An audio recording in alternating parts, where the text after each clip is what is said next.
Bonjour à tous et bienvenue dans cette nouvelle vidéo spéciale Halloween. Alors après vous avoir conseillé des films pour Halloween, ensuite des films d'horreur pour Halloween, puis des mangas pour Halloween, des Halloween et enfin des mangas pour Halloween et enfin des séries pour Halloween, il était temps pour moi de conclure cette saga avec un thème que je n'avais pas abordé dans ce concept. Aujourd'hui, je vais vous conseiller 5 jeux vidéo auxquels vous pouvez jouer pour Halloween. Et je vais, comme d'habitude, vous expliquer le concept de ces vidéos. Bien, est-ce que vous êtes prêts? On commence par le premier jeu. Poppy Playtime. Qu'est-ce que j'adore ce jeu! Tout simplement pourquoi? Parce que je trouve les mécaniques incroyables, l'histoire est aussi incroyable, et surtout le lore. Ce que j'adore dans les jeux vidéo d'horreur, ce sont le lore, les lores. Ceux qui ne savent pas, les lores, c'est toute la mythologie, toutes les histoires qu'il y a autour du jeu, comme par exemple des histoires que peuvent inventer les fans, mais aussi les vraies histoires que les développeurs ont confirmé. Et Poppy Playtime n'échappe pas à la règle. Avant de commencer, déjà, je vais changer l'image. J'ai totalement oublié de faire ça.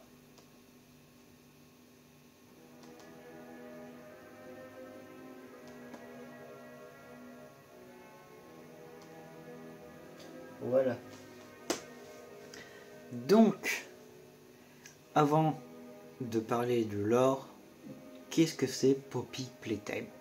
Poppy Playtime, ce n'est rien d'autre qu'un jeu développé par la société Mob Entertainment et qui est un jeu indé. Vous allez jouer le rôle d'un employé d'une ancienne usine à jouets qui va enquêter sur la disparition des comment on appelle, des ouvriers. Et ce qui est bien avec ce jeu, c'est que ce n'est pas que un jeu d'horreur où il y a des screamers à tout va.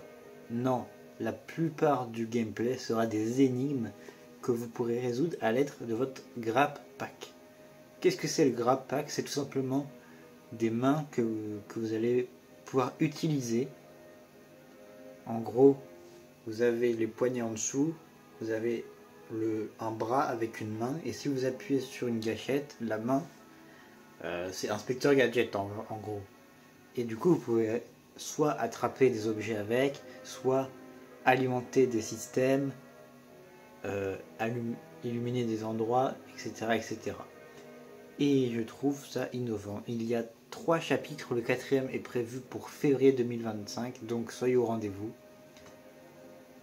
Les inconvénients que je peux donner dans ce jeu, ce sont les durées de vie des premiers jeux, notamment le premier jeu qui a une durée de vie de 30 minutes. Donc vous pourrez speedrunner le jeu et découvrir les 2 autres. Moi en tout cas sur ma chaîne gaming, si c'est fait, parce que ça se trouve ça sera pas fait, mais en tout cas sur ma chaîne gaming j'avais prévu de jouer au 2e chapitre avec Kylian, puisque j'ai fait le premier chapitre sur ma chaîne gaming et il fallait que je continue, et voilà. Mais en tout cas, le lore de Poppy Playtime est juste incroyablement vaste. Je vous conseille de regarder la vidéo d'Acidrama sur l'iceberg de Poppy Playtime. Il a fait d'autres icebergs de jeux d'horreur que je vous conseillerais avec les suivants. Voilà, ça c'était pour Poppy Playtime, c'est vraiment un banger de chez banger. Et sinon, on continue avec le second jeu. Bien, donc le second jeu, vous le connaissez probablement, puisqu'il s'agit de Five Nights at Freddy's, aka FNAF. FNAF, c'est un jeu d'horreur, sans doute le jeu d'horreur le plus connu en termes de référence de jeux d'horreur. On a forcément dû vous conseiller FNAF, mais voilà, je voulais quand même vous le conseiller, c'est un classique, donc je vous conseille. Donc FNAF, ça raconte l'histoire d'un gardien de nuit d'une pizzeria qui va donc devoir survivre à 5 nuits chez Freddy Fazbear Pizza, qui est une pizzeria connue pour avoir des animatroniques vivants. Voilà. Là, l'image que vous voyez, ce sont les têtes de tous les animatroniques principaux, en tout cas que vous pouvez voir dans FNAF. Mais bon, voilà. Il est assez connu ce jeu, notamment parce qu'il y a eu plein de musiques de fans dessus. Il y a eu une flopée de jeux vidéo. Et il y a aussi eu un film qui apparemment a floppé. Mais c'est pas le même.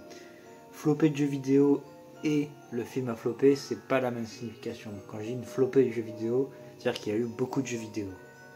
Alors que le film a floppé, ça veut dire qu'il n'a pas bien marché. Voilà. Mais en tout cas, FNAF, c'est juste ça. Vous allez devoir surveiller les caméras de la pizzeria. Et pour ça, il y a des cinématiques,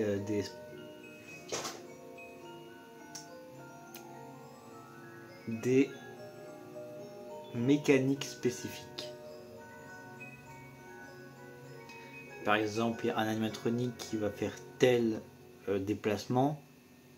Et du coup, vous allez pouvoir reconnaître que c'est lui. Et donc voilà. Et le but, c'est de ne pas se faire screamer à la gueule, en gros. Là, pour le coup, c'est vraiment un jeu où il y a des screamers. Mais il y a également aussi un lore incroyable dessus. Il y a une vidéo que... Enfin, j'ai juste vu la vidéo popper sur YouTube, mais j'ai pas regardé. Il y a une vidéo sur le live... Non, pas le live. Le lore de FNAF qui dure 12 heures. 12 heures d'explication de lore du début à la fin à aujourd'hui de FNAF. Mais voilà.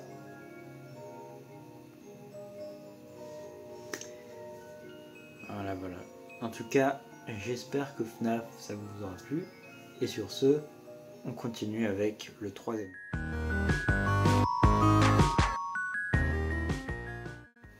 Lethal Company.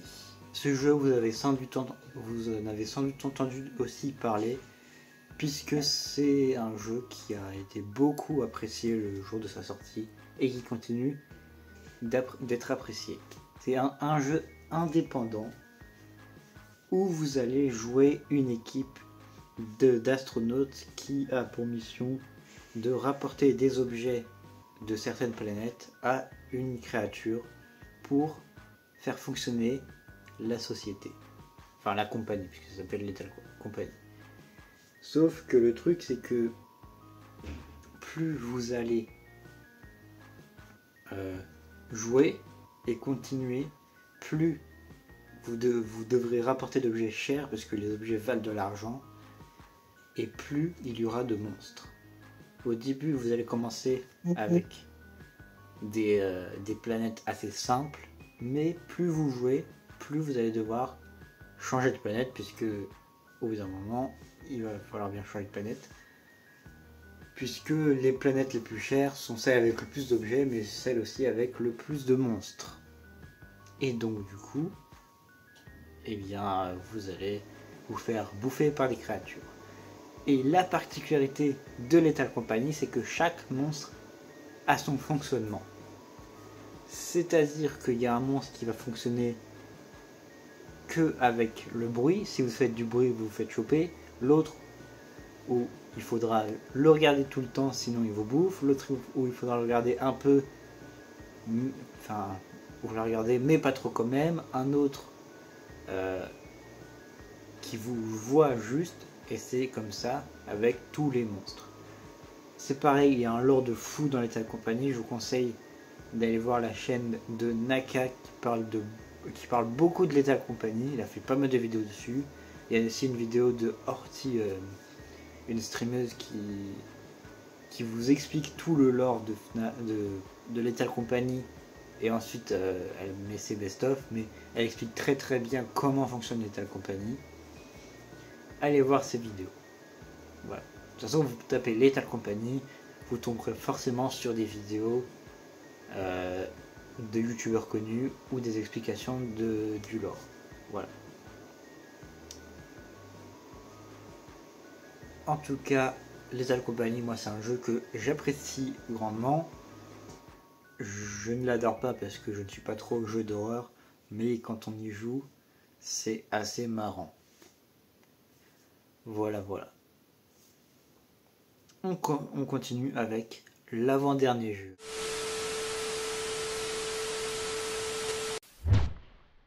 L'avant-dernier jeu n'est autre que Alan Wake. Alors Alan Wake, ça va être très compliqué de vous résumer l'histoire du jeu puisque c'est très complexe. En gros, on va suivre les aventures d'un policier ou d'une policière. En tout cas, moi j'ai juste vu un gameplay du 2 parce que le 1, je crois, est très vieux et du coup je voulais regarder avec des graphismes assez récents.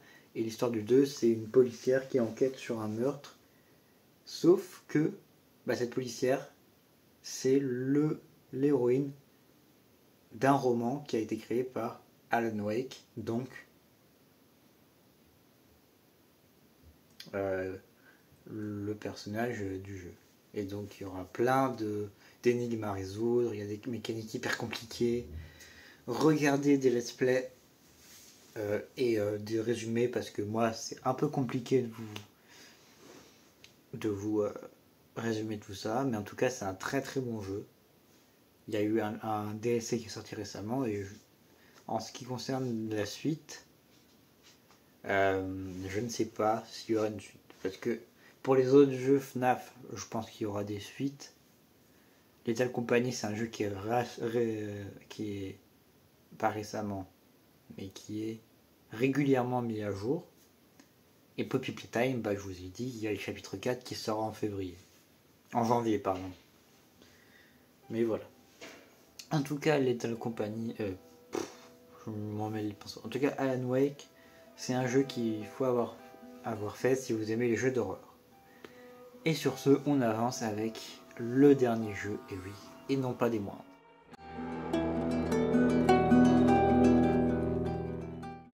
Le dernier jeu n'est autre que The Last of Us, qui est un de mes jeux vidéo préférés. En gros, vous allez suivre les aventures de, je dirais Red, mais non, de Joel et Ellie, qui sont donc deux personnes que au début qui ne se connaissent pas au début, mais qui vont devoir s'aimer pour survivre, puisque on est dans un monde post-apocalyptique où le cordyceps, qui est un champignon qui prend possession des animaux, a pris cette fois possession des humains. Et donc du coup, les humains sont devenus des sortes de zombies infectés. Ce jeu est juste une claque monumentale. Je l'ai fait. J'ai fait une vidéo sur ma chaîne gaming. Si vous ne l'avez pas vue, allez la voir. Elle dure quasiment 2 heures. Mais en tout cas, ce jeu est juste incroyable. Déjà, le scénario, ensuite l'acting, les paysages, les mécaniques, tout est bien dans ce jeu. Il y a eu une deuxième partie, mais pour vraiment entrer dans l'ambiance du jeu, je vous conseille le premier jeu qui est vraiment ancré dans l'ambiance zombifique, je sais pas si ça se dit, mais l'ambiance horreur et survie, tout ça. Même si le deuxième est incroyable, je vous conseille le premier. Et là, il n'y a pas de lore, mais il y a beaucoup de vidéos qui en parlent, puisque c'est un des jeux les plus primés. C'est un jeu solo.